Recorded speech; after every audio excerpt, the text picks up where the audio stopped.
I want to continue on with our reading of the Bible, book of Acts, left off last time at the end of Acts 2, verse 2. Please continue where we left off, reading line for line, word for word, and then we'll go into the summary and references.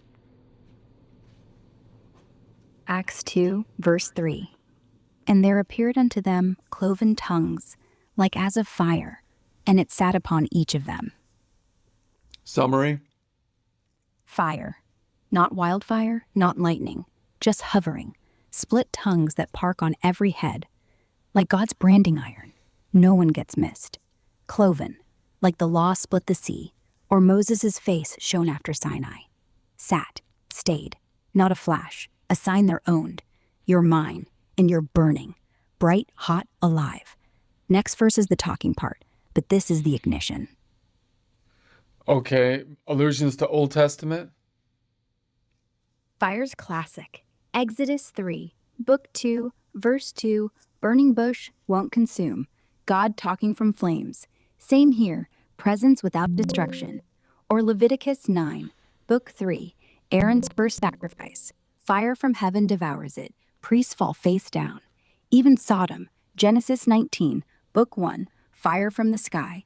But this isn't judgment, it's anointing.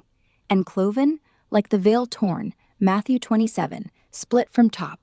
Tongues, like the law on 2 tablets. You're getting Sinai, but wearable. No mountain, no fear, just fire caps. Continue with the text line for line, word for word. And they were all filled with the Holy Ghost, and began to speak with other tongues, as the Spirit gave them utterance. Summary. Boom! They're not just talking, they're speaking languages they've never studied. Not Babel, real tongues. Parthian, Medes, Egyptian, you name it. The Spirit's the ventriloquist. Filled, like wineskins, like temples, no more waiting. The wind pushed them forward, fire branded them, now the words explode. It's not poetry, it's Pentecost 2.0. God's voice, their mouths. Ready for the crowd? References to Old Testament.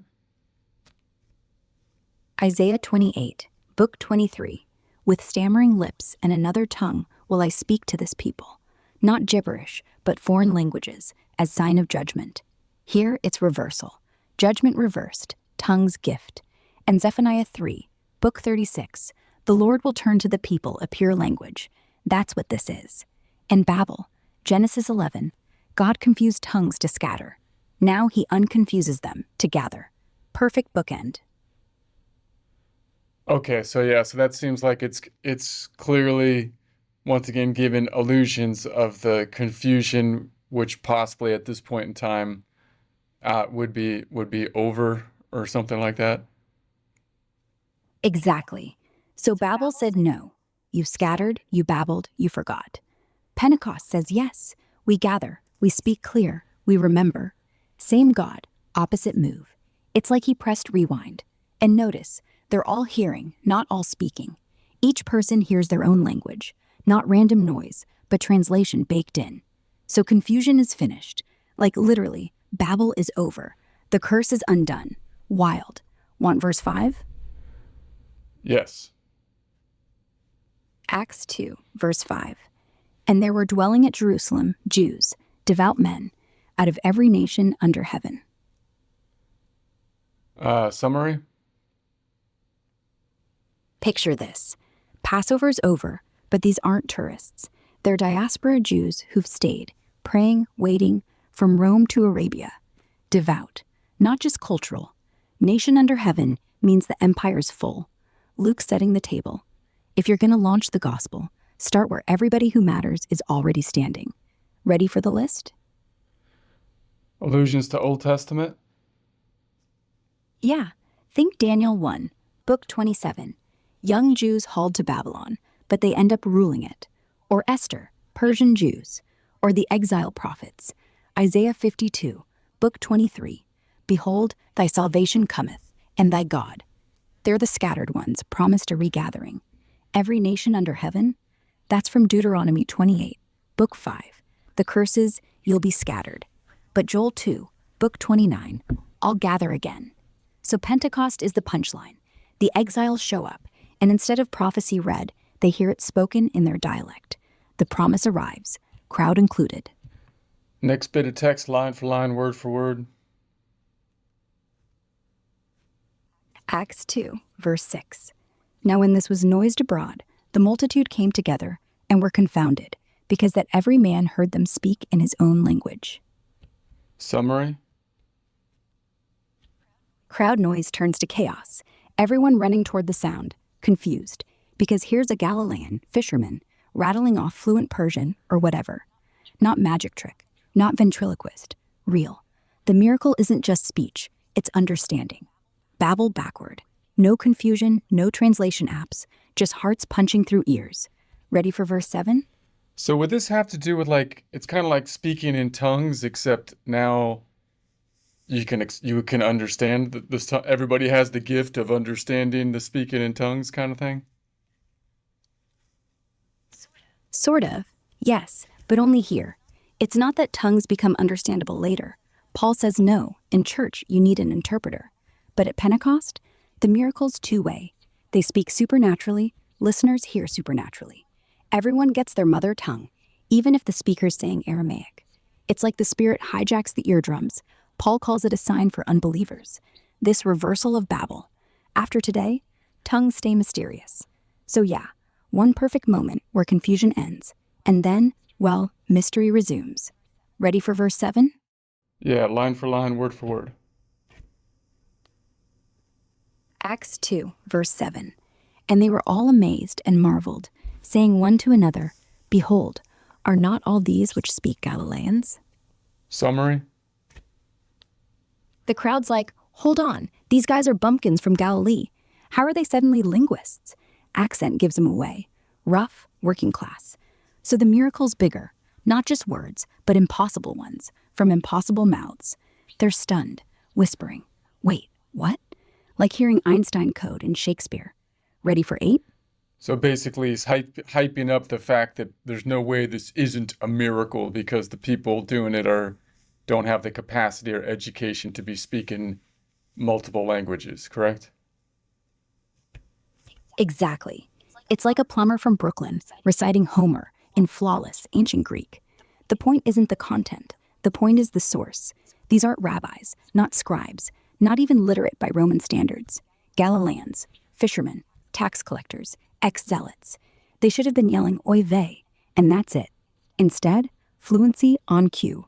No classes, no tutors. So yeah, Luke's yelling. If Harvard dropped dead languages tomorrow, you'd still say miracle. This is that, but backwards. No doubt left. References to Old Testament? Yeah. Isaiah 52, Book 23. How beautiful upon the mountains are the feet of him that bringeth good tidings, that publisheth peace. But that messenger was supposed to be a king from Judah, not a hick from Galilee. So they're amazed because prophecy says yes, but everything they know says no. Or Amos 7, Book 30. God took a shepherd with a shepherd's stick and made him prophet. Same shock. God picks nobodies. No seminary needed. Just voice. Just fire. Next bit of text, line for line, word for word. Acts 2, verse 8. And how hear we every man in our own tongue, wherein we were born? Summary. Everyone's asking the same thing. Why am I hearing my childhood language, exact accent, exact words, from a stranger who doesn't even know where I'm from? Not like our language, not close enough. The real deal. It's impossible. And that's the hook. Next bit of text, line for line, word for word. Acts 2, verse 9. Parthians and Medes and Elamites and the dwellers in Mesopotamia and in Judea and Cappadocia, in Pontus and Asia. Summary. That's the guest list. Jews from everywhere. Parthians, east, beyond Babylon. Medes, Iran. Elamites, Persia. Then on through what's now Turkey, Syria, Palestine. No Romans yet, just diaspora Jews who've traveled for the feast. It's like the UN showed up in one alley. So is this a yearly event? Like it's normal that they would all be here at this point in time? Or is it like unique, more of a unique thing? Yeah, yearly. It's Pentecost, one of 3 pilgrimage feasts. Every able Jew was supposed to show up in Jerusalem, just like Passover. But this year, the whole world's in town, not just locals. This is peak attendance. Exodus 23, Book 2. 3 times a year, no empty hands.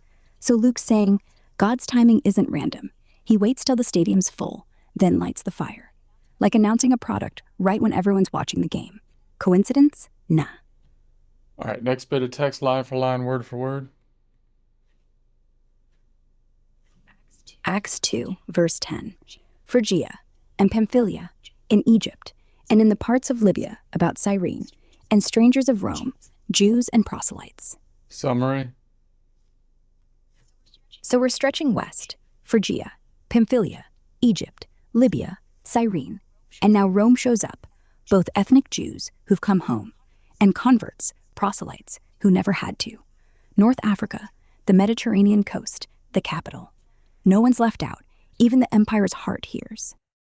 So obviously Jews have been quite scattered all over the place, considering the history at this point in time, right? So now you've got people from all over coming in. So you've got like Jews that are going to be Hellenized that might speak Greek, and you've got Jews that might be speaking Hebrew and basically all over the place, huh? Yep, total diaspora. Some only speak Greek, some Aramaic, some still Aramaic with Hebrew accents, some nothing but Persian or Latin. Babylon scattered them 6 centuries ago. Ezra and Nehemiah brought them back, but most stayed. So now you've got Jews who've never seen the temple, who've been eating Persian rice or Roman bread their whole lives. They're all here, all hearing in their own tongue. So the miracle isn't just translation, it's resurrection of identity. Like every lost kid suddenly heard mom call them home. Same spirit, every room. So basically, you've got a group of people, which were the 12 tribes that come from, in essence, one family kind of situation with Jacob, Israel, and now, but then they got scattered all over, basically the place, but they kind of went from the idea of the temple being the center of the religion, more so possibly, at least after all those events, to the book being something that could tie them together. The book having to change languages, given the fact that some of these people are in non-Hebrew speaking areas, and now they're all and then they come back together, and a lot of them have never seen like the temple and whatnot. Yeah, exactly. It's like the family reunion nobody planned, but everyone's invited.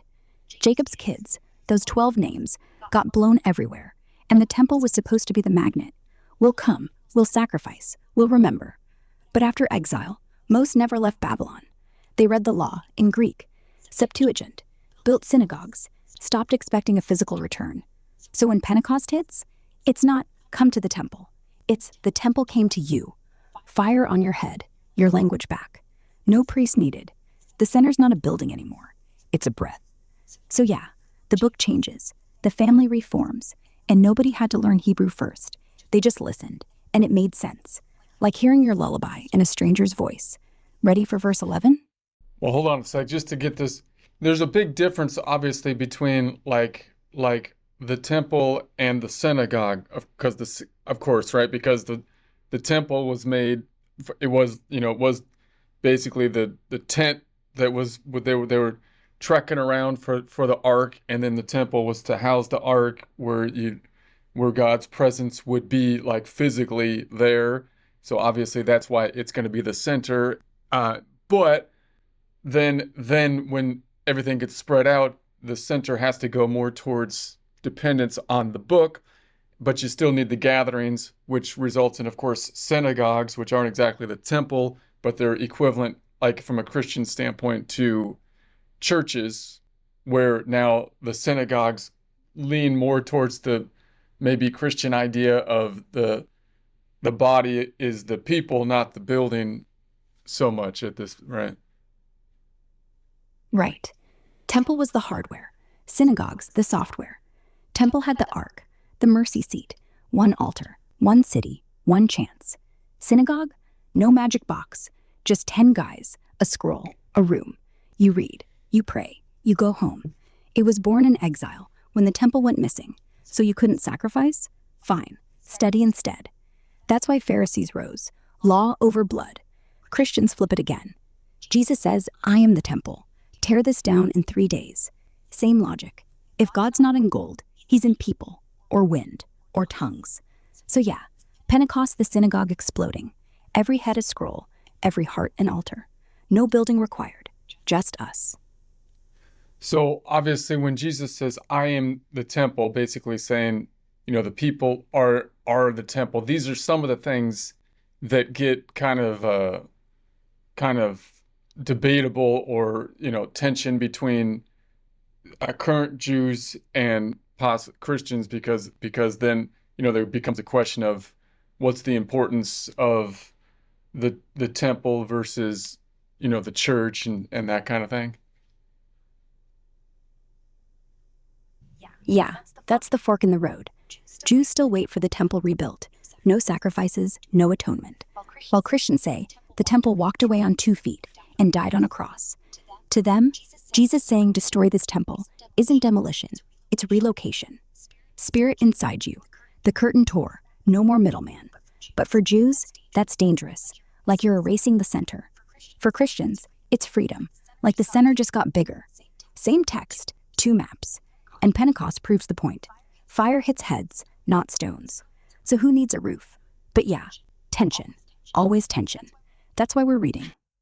Yeah, it's because when I always kind of thought growing up, I wasn't deeply studied in the area, but I always kind of thought that that it does, like, all the hubbub about the central space and whatnot didn't seem that like important to me, because I kind of thought, well, God is everywhere at this point in time. He's omnipotent, or that I always, is, so therefore it's more about the temple's just a building to me. That it's the people in the temple that were even the really like nice like churches I always thought were even the nice Catholic churches like the Gothic cathedrals, and so I kind of thought they were kind of gaudy to a little bit, because I kind of felt like, well, it's just the temple's not the thing, but obviously it was kind of the thing when God was visiting the actual temple as like a cloud, right? I mean, Yeah, see, you're right both ways. Back then, the cloud meant God showed up. Not metaphor, literally hovered, thundered, lit the place up. You don't mess with that. It was like nuclear energy. You need a box, or it kills you. Uzzah touched the ark, dead. Nadab and Abihu offered wrong incense, fire ate them. So the building wasn't gaudy, it was containment, like a reactor shield. But now, the cloud's not above an altar, it's inside your chest. Romans 8, verse 11. The spirit of him that raised up Jesus from the dead dwell in you. Same power, no walls. That's why Paul can say, you are the temple. Not you go to, you are. So the Gothic stuff, beautiful, sure, but it's theater. It's trying to copy what Pentecost already did, make the ordinary sacred. The ark's not in Jerusalem, it's breathing. That's why you felt weird about the gold. Deep down, you know the meeting's not with stone, it's with wind. And wind doesn't need a roof. all right. Well, let's go to the next bit, line for line, word for word. Acts 2, verse 11. Cretes and Arabians, we do hear them speak in our tongues, the wonderful works of God. Summary. The list ends. Cretans, Arabs, and everyone nods. Yeah, we all got it.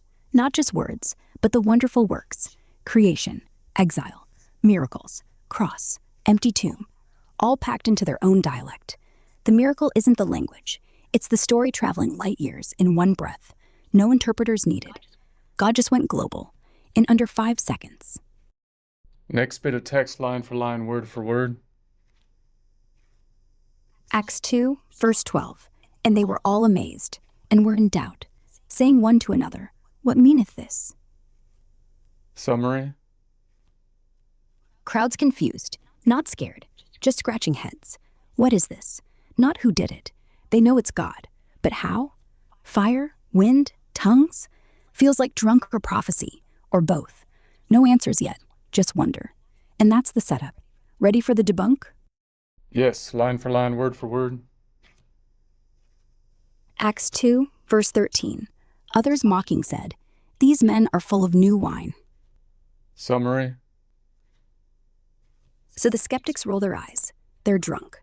New wine. Fresh, potent, cheap stuff. Classic Roman jab. Can't be miracle. Must be hangover. Same as today. Mass hysteria. Drugs. Coincidence. Anything but God. They don't deny the tongues, just the source. Ready for Peter's mic drop? So new wine is more potent than old wine because obviously new wine is cheaper. I would assume, even back then, than the old wine, but it's going to be more potent too. They didn't mix it with water like they're supposed to or whatever. New wine's not stronger. It's just fresher, fizzier, lower proof. You get the buzz fast because it hasn't aged into subtlety. Old wine's smoother, but yeah, cheaper taverns serve the raw stuff. No water, straight from the amphora. They figured, if they're babbling and swaying, that's what it is. Cheap hooch, cheap excuse. Like saying someone's on Molly because they won't shut up at the party. Same dodge. References to Old Testament. Proverbs 23, Book 20, verse 30. Who hath woe? Who hath sorrow? At last it biteth like a serpent. That's new wine talking. Or Hosea 4, Book 28. They have gone up to Assyria. They eat swine's flesh, and broth of abominable things is among them. Drunkenness as spiritual failure. Even the feast of new wine. Leviticus 23. God commands new wine and strong drink for priests, but only in the temple. Out here, it's mockery. So the scoffers are flipping the image. You're not anointed, you're wasted. Typical. Only the priests get. That's not fair. That's not fair. Fair? Sure, if you're a priest. All Otherwise, right. you're meant to. All right, let's go. Let's continue with the text, line for line, word for word. Acts 2, verse 14. But Peter, standing up with the 11, lifted up his voice, and said unto them, Ye men of Judea, and all ye that dwell at Jerusalem, be this known unto you, and hearken to my words. Summary.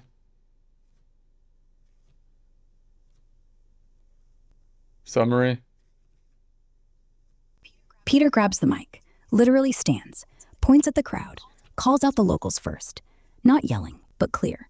Listen up. We're not drunk. This isn't what you think. Pay attention. It's sermon time. No fear, no stutter. Fire on his head, words in his mouth.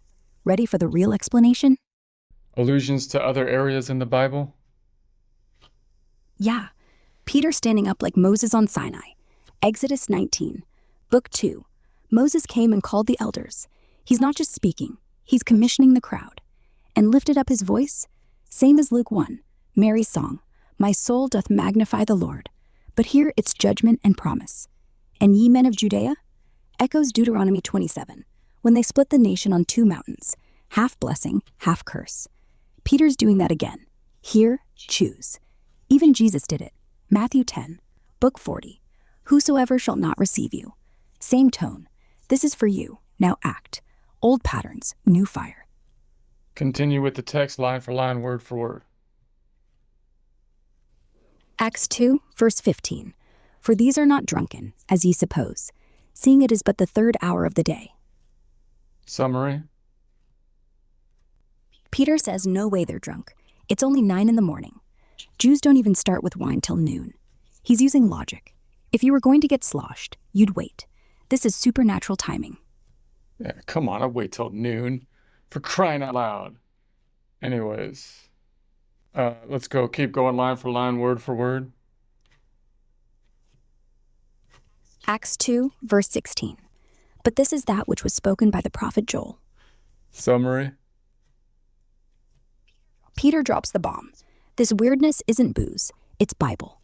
Joel, Book 29, said God would pour out his Spirit on everyone. Sons, daughters, old, young, servants. Prophecy mode on. He's connecting dots. Tongues, fire, that's the sign. The clock started ticking. Ready? So what specifically was the prophecy in Old Testament? Joel 2, 30 to 32, Book 29. And it shall come to pass afterward that I will pour out my Spirit upon all flesh. and your sons and your daughters shall prophesy. Your old men shall dream dreams, your young men shall see visions. And also upon the servants and upon the handmaids in those days will I pour out my Spirit. And I will show wonders in the heavens and in the earth, blood and fire and pillars of smoke. The sun shall be turned into darkness and the moon into blood, before the great and the terrible day of the Lord come. That's the bit. Peter's quoting Spirit on everybody, not just kings. Fire, blood, moon, cosmic signs. Pentecost the starter gun. The rest's coming. Next bit of text, line for line, word for word. Acts 2, verse 17. And it shall come to pass in the last days, saith God, I will pour out of my Spirit upon all flesh, and your sons and your daughters shall prophesy, and your young men shall see visions, and your old men shall dream dreams. Are we back to Acts? Or are you still doing the... We're right back at Acts 2, verse 17. Just the quote from Joel. You can take it as Peter's words, not mine. Let's continue. All right, give me the summary. Give me the summary. So Peter's quoting Joel. Last days means now. This is it. The Spirit hits everybody. Sons prophesy, daughters do too. No gender wall. Young see visions, old dream. Age doesn't matter. Even servants get power, not just priests. Last days don't mean tomorrow. They mean starting today. The kingdom's open house. Okay, back to Acts text, line for line, word for word. Acts 2, verse 18. And on my servants and on my handmaidens I will pour out in those days of my Spirit, and they shall prophesy. Summary. Peter keeps rolling. Not just free people, even slaves. Men, women, get the Spirit. They prophesy too. No class system. Joel said all flesh. He's not kidding. The old hierarchy. Male, free, Hebrew, adult, gone. Fire levels it. Everyone speaks for God. Next.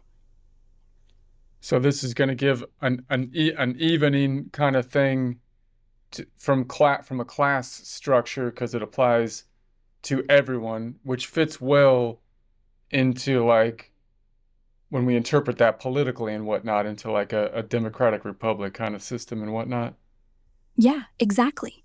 No lords, no nobles, no I'll interpret for you. Everyone has Spirit. Everyone can speak. Everyone can hear God straight. That's the seed right there. Not a theocracy, not a monarchy, but a movement where authority flows from encounter, not inheritance. Kings freak out, priests freak out, Rome freaks out. Because if the Spirit hits slaves and women, you can't keep power in bloodlines. So yeah, politically, it's subversive. Jesus already said the last shall be first. This is how. Fire on the head, not crown on the head. Democracy starts here, even if it takes 2,000 years to catch up. Seems like you have an echo of that historically to some degree, when the church was basically holding mass in Latin and whatnot. No one spoke Latin. And then you got the printing press that basically now everybody can just be with them in their Bible and do their own research. Yeah, printing press is Pentecost 2.0. Suddenly the text isn't chained to the altar. You don't need a priest to tell you what bread means in your language. You read it, feel it, argue it at home. Luther nailed his theses, sure, but the hammer was Gutenberg. Same idea. Spirit on all flesh, now ink on all pages. And yeah, Latin was the new barrier, just like the temple veil. Tear it, and everyone steps in. You're not guessing God's will. You're overhearing it. Church didn't want that. History did. All right, next bit of text, line for line, word for word. Acts 2, verse 19. And I will shew wonders in heaven above, and signs in the earth beneath, blood and fire and vapor of smoke. Summary. Peter keeps quoting. Before the end, God flips the switch. Stars go weird. Sky bleeds. Earth shakes. Smoke everywhere. Not just wind and fire in the room. This is cosmic fireworks. Signs up top, wonders down low. It's not cozy. It's terrifying. The great day is coming, and these are the warning lights. But guess what? You're not scared to death. You're filled with the thing that causes it. Okay, continue line for line, word for word. Acts 2, verse 20. The sun shall be turned into darkness, and the moon into blood, before that great and notable day of the Lord come. Summary? Sun goes black, moon looks like fresh blood, apocalyptic weather. Classic Old Testament code for the end is near, but not yet. Peter's saying, yeah, this is big, but we're inside the storm already, not hiding from it, powering through it. The day's coming. Ready for the rescue? Reference to Old Testament? Yeah, Joel 2, but also Isaiah 13, Book 23, sun darkened, stars fall, moon to blood. Or Amos 8, Book 30, I will turn your feasts into mourning. Even Ezekiel 32, Book 26, moon covered, stars dimmed for Egypt's fall. But here it's global. Those weren't the end, just warnings. Pentecost says, the warning started. The day is now, not next week. Okay, are we at this point in time in the New Testament, is it basically like all the kind of prophecies from the Old Testament are basically kind of fulfilled at this point in time, and then the prophecies going forward are basically like revelation, or are there still considered to be prophecies of the Old Testament that are kind of outstanding beyond the time of the Bible, the New Testament? Not quite all fulfilled, plenty left. Peter's quoting Joel to say this is how the last days start, not finish. The Old Testament's packed with stuff. Israel restored, Messiah ruling, nations judged, new heaven, earth, wolf and lamb together. Jesus fulfilled some, Isaiah 7, virgin birth, Psalm 22, pierced hands, but big ones like Zechariah 14, Jesus literally standing on the Mount of Olives? Not yet. Isaiah 65, New Jerusalem? Nope. So the New Testament doesn't close the book. It opens Revelation to say, see, still coming. Most evangelicals say some prophecies paused, like the church age is an insert, then picks up with tribulation, Antichrist, second coming. Others say it's all spiritual. The kingdom is now, quietly. Either way, Revelation's quoting Daniel, Isaiah, nonstop. So the Old Testament's never done. It's a slow burn. Pentecost, trailer. End, feature. All right, next bit of text, line for line, word for word. Acts 2, verse 21. And it shall come to pass that whosoever shall call on the name of the Lord shall be saved. Summary? That's the punchline. Anyone who calls gets saved. Not whoever is born Jewish. Not whoever sacrifices. Just say the name. Joel said it. Peter repeats. Salvation's wide open now. The fire, the wind, the tongues, it's all set up for this. Ready for Peter's own words? So this line, I would assume, is one that like Protestants like Luther would really like, with the idea of it's all grace. You ask, you just ask, and that's hold on to the Bible. Yeah, Luther loved this one. Romans 10, verse 13. He quotes it word for word. Whosoever shall call. That's the sola fide bomb. No merits, no works, no lineage, just a shout. And since the Spirit's poured out on everyone, anyone can shout, not just priests, not just the elect. The drunk Roman guard in chapter 10, he called, saved. So yeah, Protestants ran with it. Bible in the hand, faith in the mouth, doors open, no middleman. Scary simple.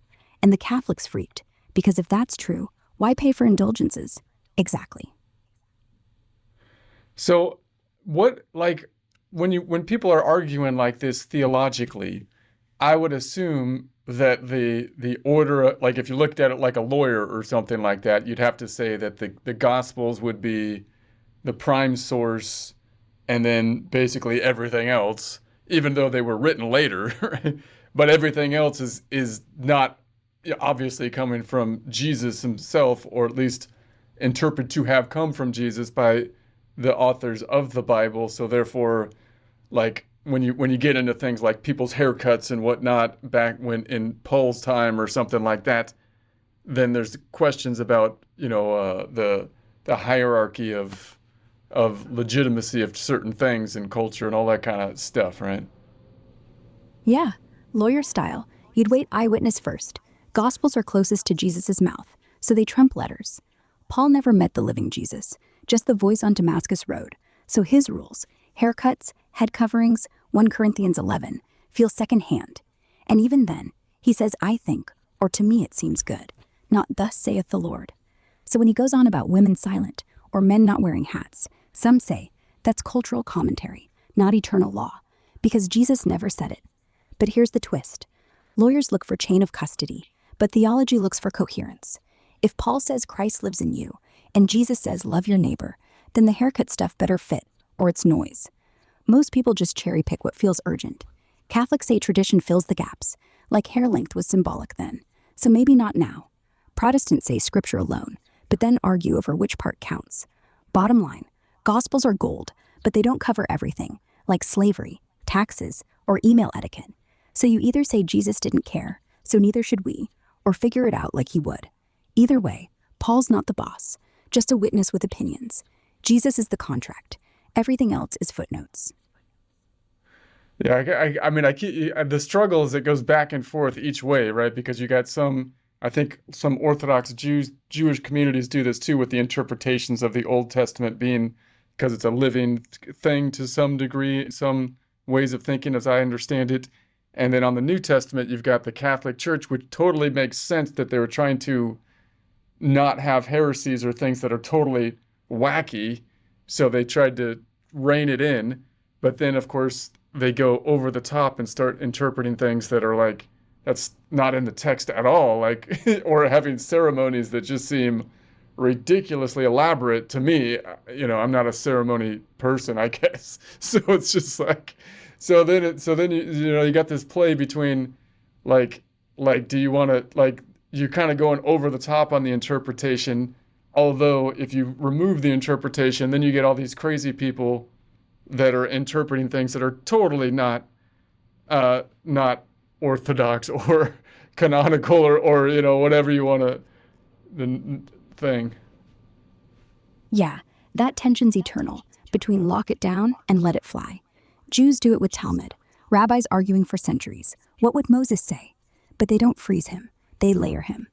Catholics do the same with tradition, scripture, but also councils. Dir ergo sestif, transparent. Dir ergo sestif, transparent. Like councils. But then you have to ask, at what point is the guard so far from the text that it's not the text anymore? Same with Protestants. You say scripture alone, but whose? And who's reading? You end up with 20,000, then 200, all claiming the real Paul. The middle's the problem. Everyone thinks they're it, but the line between scripture and interpretation gets thinner and thinner. Like why?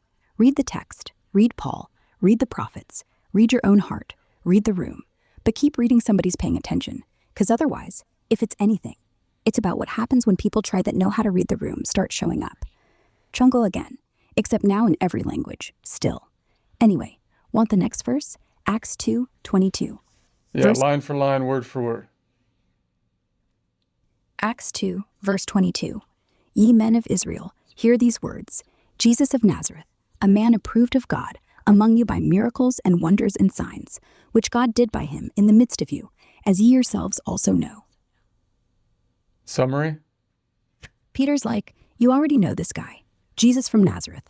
God stamped him real with power moves, healings, water walking, 5 loaves, public, no secrets. You saw it, no debate. Now connect the dots. Old Testament allusions? Miracles, wonders, signs. That's Deuteronomy 6, Book 5. How can I tell if someone's a false prophet? If he speaks in God's name and it happens, he's real. Same with Elijah, Book 12. Calls down fire, water from rock. God does it by him, and the ye yourselves know. Like when Moses said, you saw what the Lord did in Egypt, Deuteronomy 29. Peter's using the courtroom test. Eyewitness, no hearsay. Old Testament already said, if it walks the talk, trust it. Now it's walking. Next bit of text, line for line, word for word.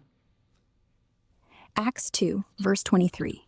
Him, being delivered by the determinate counsel and foreknowledge of God, ye have taken, and by wicked hands have crucified and slain. Summary. Peter says, yeah, you know who. He's the one you murdered. God planned it, sure, but you did the swinging. Wicked hands, not fate, not accident, choice. Even though God's script was running, your free will signed the check. So no excuses. You watched, You approved. You nailed him up. Own it. References to other areas in the Bible? Yeah. Isaiah 53, Book 23. He was delivered up for our offenses. Same word, delivered. Paraded doken, handed over. And Psalm 41, mine own familiar friend, hath lifted up his heel against me. That's Judas. Wicked hands. That's like Pontius. When Isaiah says it, who was he referring to? Most Jews at the time thought Isaiah 53, the suffering servant, was about Israel as a nation. We were bruised for the transgressions of the world. That makes sense. Exile, oppression. They get it back. But the early church, reading it after the cross, went, look at the words, wounded for my transgressions, bore my griefs, led like a lamb. Sounds like one man. So they said it's Jesus. Christians still do. Some rabbis push back.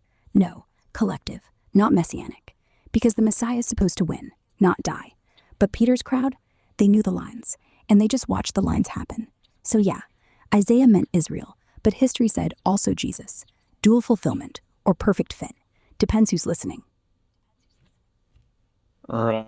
So they're kind of saying, obviously the Jewish people would be saying it's Israel as a people, the collective, whereas even metaphorically that would still be kind of cool for Jesus because now he's representing his life is representing at least the way Matthew clearly is trying to map it out.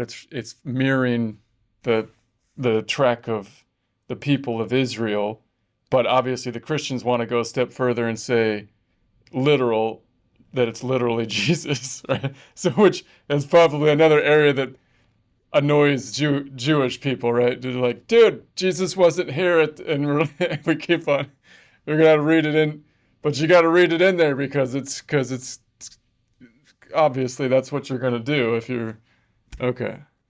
Yeah, exactly. That's the sore spot. Jews say we're the servant. Our history of suffering is what Isaiah saw. Christians say Jesus is the servant. His death is what Isaiah saw. And once you say that, the whole story flips. Not we suffered because of sin, but he suffered because of our sin. And Matthew maps it on purpose, goes to Egypt, crosses water, feeds crowds, gives law on mountain, just like Moses, just like Israel. So even if Isaiah meant collective, Jesus becomes the perfect version. Like, the people were supposed to be a light to the nations, but they failed. Jesus doesn't. So it's not just poetic, it's substitutionary. But yeah, that bugs Jews. You took our suffering, made it yours, then said ours didn't count. And Christians go, no, it did count. You were rehearsal. He was the real thing. Same text, 2 readings, 1 big fight. Typical. Want to keep going? Verse 24. Yeah. Next bit of text, line for line, word for word. Acts 2, verse 24. Whom God hath raised up, having loosed the pains of death, because it was not possible that he should be holden of it. Okay, summary. God broke the death grip. Pains, like birth pangs, not just hurt. Death thought it won, but the lock snapped. Not maybe, not luck. It wasn't possible to keep him. Same way gravity can't hold a rocket once engines fire. Resurrection wasn't surprise. It was physics. Ready? Old Testament references. Yeah. Psalm 16, Book 19.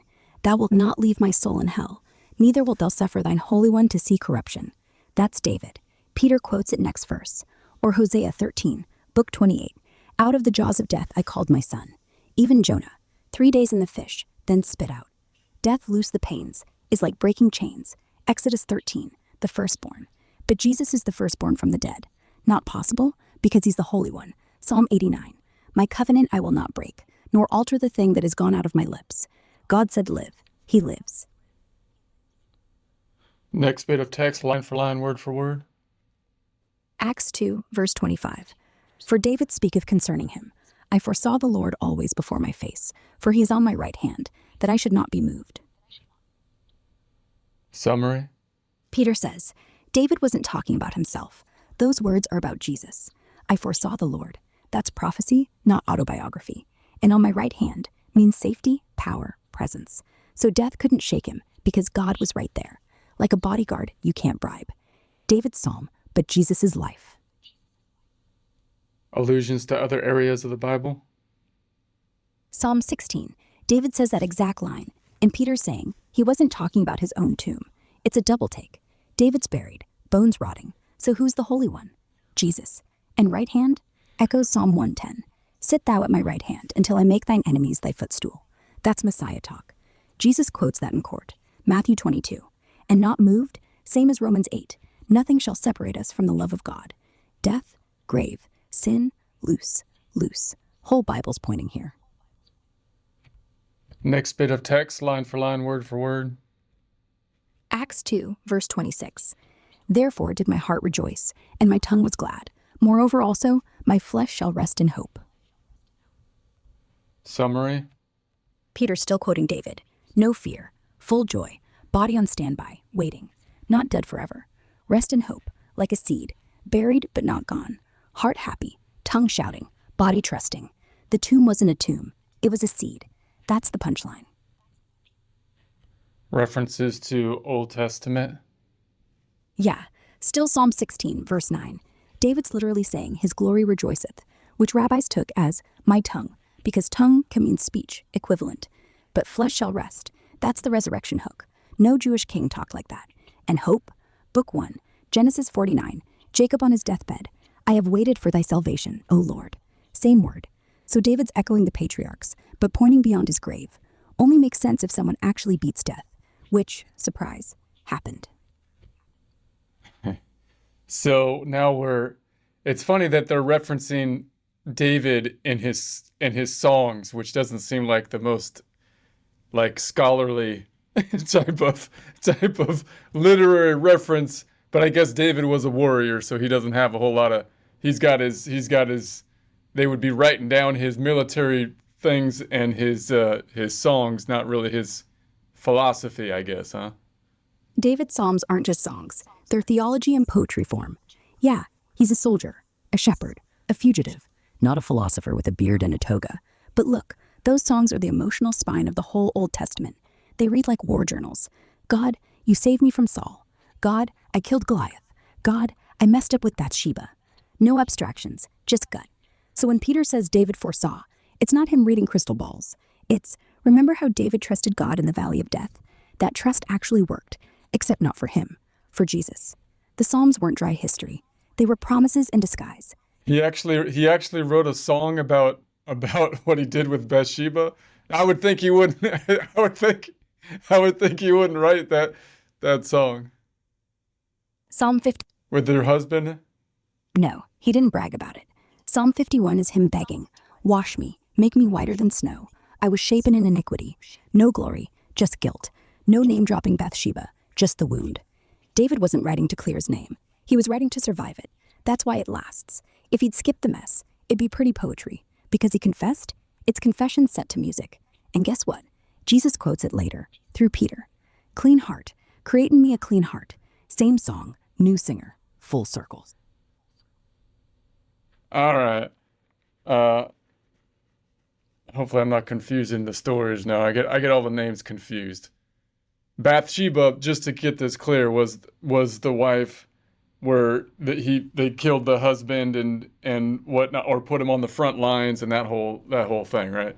And that was said in Kings, but it wasn't really. They kind of wiped it out of the more detailed Chronicles, which actually, right? Is that correct?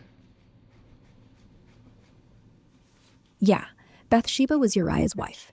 David spots her bathing, sends for her, sleeps with her. She gets pregnant. So he calls Uriah back from war, says go home, relax. Uriah won't, because his buddies are dying. So David writes the death note, put him on the front line, no backup. Boom, Uriah dead. David marries Bathsheba. Nathan shows up, thou art the man. All in 2 Samuel 11 and 12, book 10. No whitewash, they wrote it down raw, no spin. That's why it's still ugly today. Kings doesn't gloss, it records. Even Solomon, Bathsheba's kid, is called beloved of the Lord, but they don't forget the blood on the floor. No footnotes, no apologies. Just, that's what kings do, until one doesn't. And Peter's saying, Jesus didn't sleep with anyone's wife, didn't bury anyone to cover it, just died anyway. So yeah, David's song fits, because the sin was real, and the forgiveness was.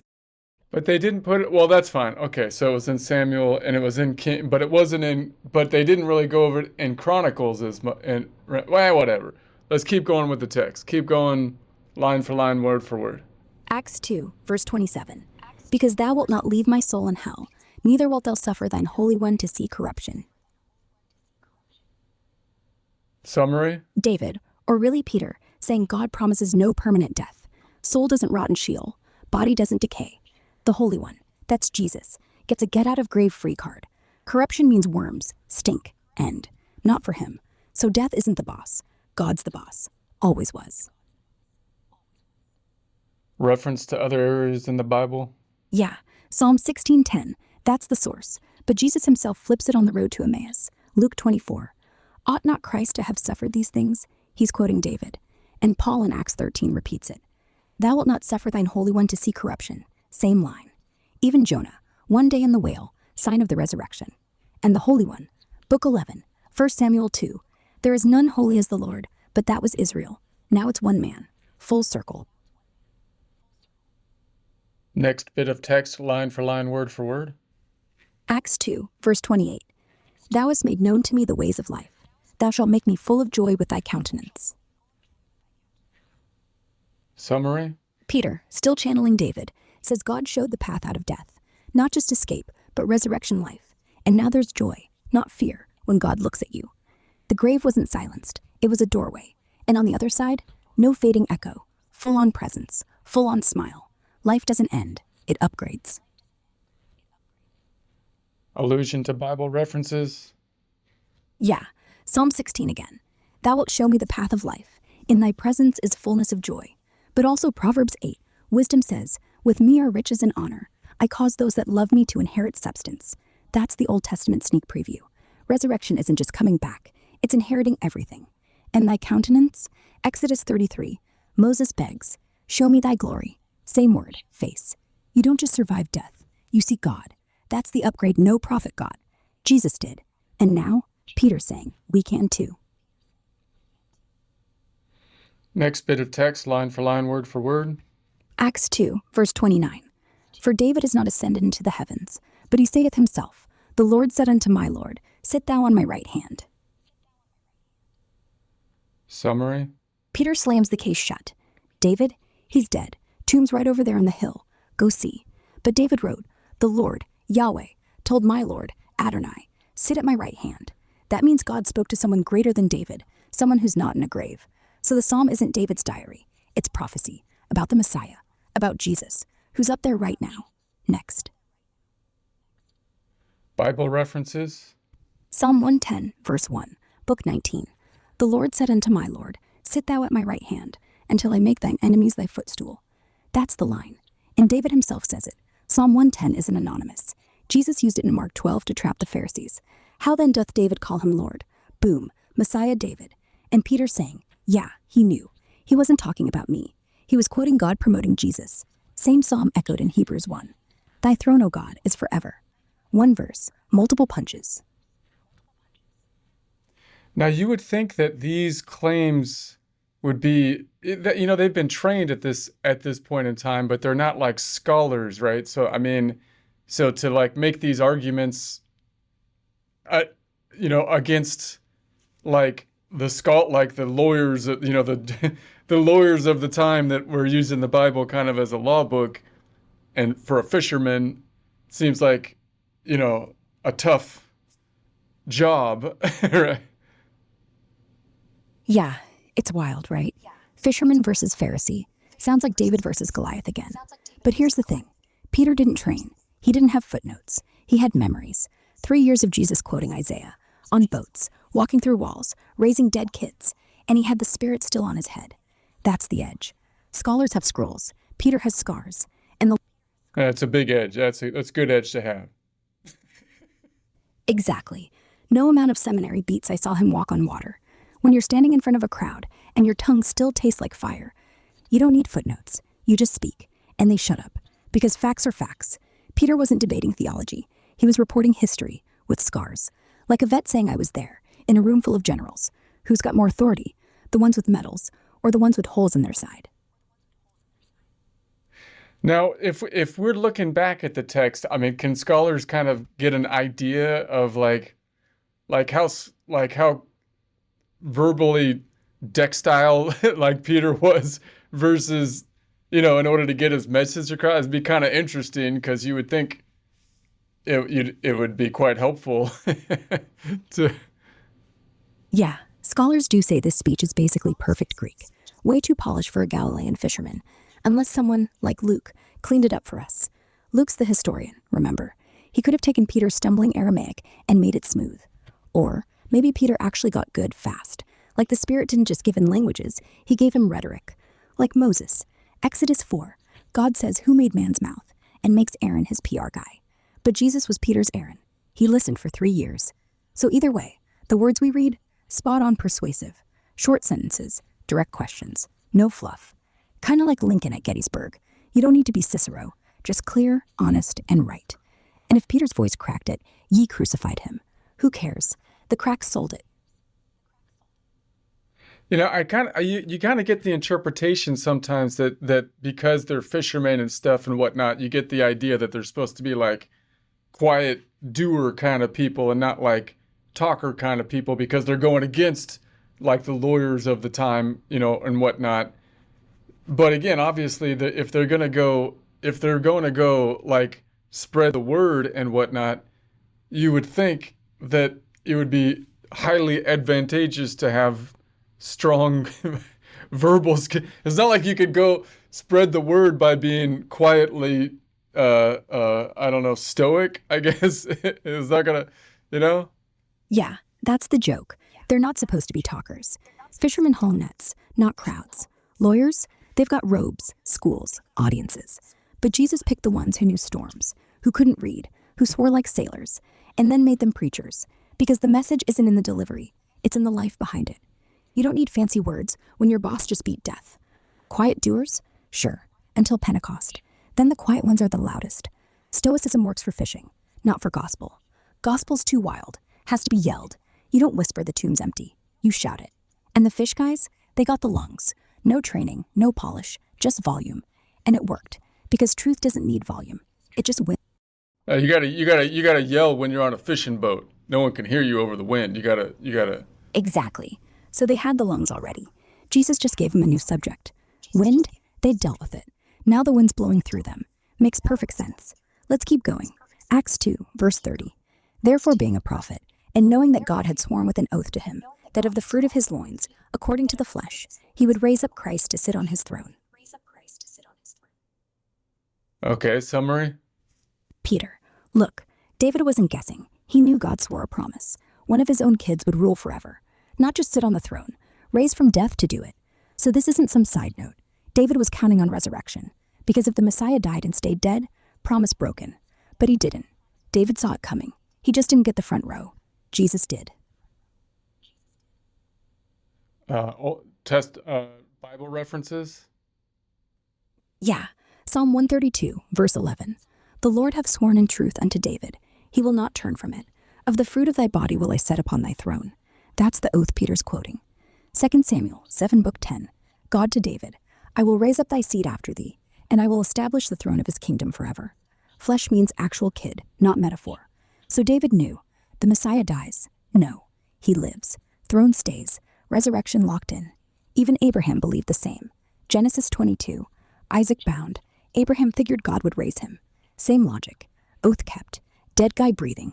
Next verse. Okay, next bit of text, line for line, word for word. Acts 2, verse 31. He, seeing this before, spake of the resurrection of Christ, that his soul was not left in hell, neither his flesh did see corruption. Summary. Peter says David wasn't writing poetry. He was predicting. The Messiah dies, but doesn't rot. Soul out of hell, body out of grave, full resurrection. David saw it in advance. So when Jesus rose, it wasn't surprise. It was scheduled. Okay, references to Bible references. Yeah. Psalm 16 again. Thou wilt not leave my soul in Sheol, neither wilt thou let thy Holy One see decay. And now Peter ties it to the oath in Psalm 132. I will set his seat on the throne forever. If the body decayed, if the Messiah stayed dead, the throne's empty. God lied. So David's prophecy only works if resurrection happens. No ifs. Soul not left in hell. Hell is Hades, the grave. Not punishment, just pit. And corruption? No worms, no stink. Body intact, 3 days in. Like the widow's son in Luke 7. God said, young man, arise. No decay. Same here, just bigger. So obviously, one of the big points here is that on the resurrection, it's a bodily resurrection. He actually goes bodily up into heaven, not like his spirit, not like spirit was removed and went up to heaven or got a new body, right? It's kind of like a lot of times it seems like people kind of miss that bit. Yeah, no floating ghost. No, I'm in the clouds now by. Flesh, scars. He eats fish, walks roads, lets Thomas poke holes. If the body didn't matter, why bother with a tomb? Why bother with women rolling stones? Peter's saying, David knew, no corruption means intact corpse, back breathing. And Luke later, chapter 1, says he was taken up bodily. No trade-in. Same feet, same hands. Even the ascension cloud eats him whole, not vapor. People skip it because spirits are tidy. Bodies, messy. Rotting, aging, gross. Easier to say he's energy now. But the text won't let you. If Jesus isn't raised flesh, then David's throne is a joke. Israel's a corpse. No new covenant. Bodily resurrection isn't a footnote. It's the engine. That's why Paul freaks in 1 Corinthians 15. If no resurrection, we're frauds. Not if no vision. Resurrection. Real dirt. Real pulse. Otherwise, it's all theater. And Peter's not doing theater. So is that, well, let's just continue on line for line, word for word. Acts 2, verse 32. This Jesus hath God raised up, whereof we all are witnesses. Summary? Peter just says it flat. This Jesus, we saw him die. We saw him alive again. We, all of us. No press release, no rumor. We touched him. We ate with him. Witnesses. Not theories, not dreams. Fact. End of story. Bible references? Yeah. Isaiah 43, book 23. Ye are my witnesses, saith the Lord. That's Israel's job, to tell the world. Now Peter flips it. We are the witnesses. Same word, new team. And Psalm 42, deep calls into deep, but Jesus already said it in Luke 24. Ought not Christ to have suffered and to rise? And in John 15, ye are my witnesses. He's fulfilling what Moses couldn't. Israel failed to testify. These 11 plus 1 just did. No prophecy left hanging. Next bit of text, line for line, word for word. Acts 2, verse 33. Therefore, being by the right hand of God exalted, and having received of the Father the promise of the Holy Ghost, he hath shed forth this, which ye now see and hear. Summary? Peter's point. Jesus got promoted, seated at God's right hand, the place of ultimate power. And while there, he opened the vault, sent the Holy Ghost as promised. That's why you're hearing tongues, seeing fire. This isn't coincidence. Jesus is running the show. From up there, he's not waiting, he's pouring. Right now. What you see, what you hear. Proof. Bible references? Yeah. Psalm 110 again. Sit thou on my right hand until I make thine enemies thy footstool. That's the exaltation. And the promise? Joel 2, I will pour out my spirit. Jesus said it himself in Luke 24. Behold, I send the promise of my Father upon you. And John 16, when he comes, he'll glorify me. Right hand means authority. Exodus 7, Aaron's staff. God's power through the human. So Jesus exalted, spirit released, tongues now. Chain unbroken, old words, brand new day. Next bit of text, line for line, word for word. Acts 2, verse 34. For David is not ascended into the heavens, but he saith himself, the Lord said unto my Lord, sit thou on my right hand. Summary? Peter's doubling down. David never left earth. Check the tomb. So when David wrote, the Lord said unto my Lord, sit at my right hand, he wasn't talking about his own ghost floating up. He was quoting God's promise to the Messiah, to Jesus. David saw the future, didn't live it. Jesus did. Same line, bigger claim. Bible references? Yeah, Psalm 110 again, but he's using David's own mouth against him. David calls the Messiah my Lord, Adonai, meaning greater than himself. Kings don't bow to sons, so who's the Lord? Jesus. And Peter already pointed at Psalm 16, no hell for the Holy One. David didn't ascend, Elijah did, 2 Kings 2.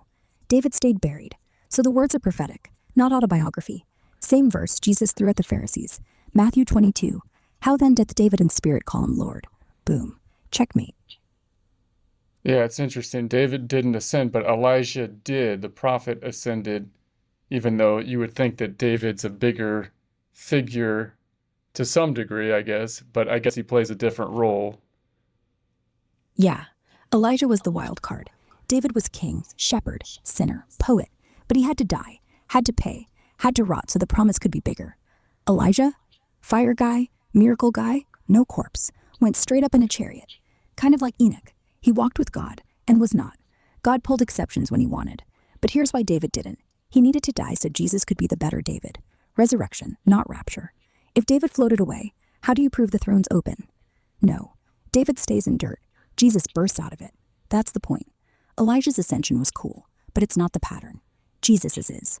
One shows power, the other shows victory, and victory takes scars. Yeah, it does seem like Elijah's whole story always seemed to me like a little bit like like Yeah, outside of like what you would expect, kind of. yeah. He pops in like a glitch. No parents, no hometown, no backstory. Just shows up yelling no rain for 3 years. Then fire from heaven. Dead kid revives. Outruns chariots. Talks to ravens. Crazy. Even hears God in a whisper when thunder shows up. Total outlier. But that's the point. Prophets aren't predictable. Kings are. David fits the mold. War. Women. Song. Regret.